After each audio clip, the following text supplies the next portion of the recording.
ഉണ്ണീശോയോടൊപ്പം 18-ാം ദിവസം ദൂതന്മാർ അവരെ വിട്ട് സ്വർഗത്തിലേക്ക് പോയപ്പോൾ ആട്ടിടയന്മാർ പരസ്പരം പറഞ്ഞു, നമുക്ക് ബെത്ലഹേം വരെ പോകാം. കർത്താവ് നമ്മെ അറിയിച്ച ഈ സംഭവം നേരിട്ട് കാണാം. വിശുദ്ധ ലൂക്കായുടെ സുവിശേഷം 2-ാം അധ്യായം 15-ാം വാക്യം.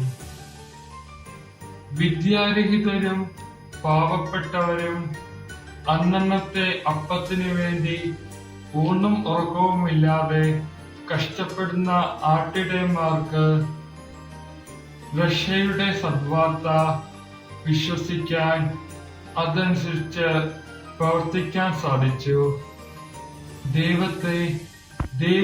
ദൈവിക സന്ദേശത്തെ അറിയാൻ, മനസ്സിലാക്കാൻ, വിശ്വസിക്കാൻ, അതിന് സ്വയം സമർപ്പിക്കാൻ, അതനുസരിച്ച് പ്രവർത്തിക്കാൻ ആവശ്യം അറിവോ ധനമോ അധികാരമോ അല്ല. ദൈവത്തിനാവശ്യം നന്മ നിറഞ്ഞ, എളിമയും സ്നേഹവും നിറഞ്ഞ, ദൈവത്തിനു വേണ്ടി മാത്രം കാത്തിരിക്കുന്ന ഹൃദയങ്ങളെയാണ്.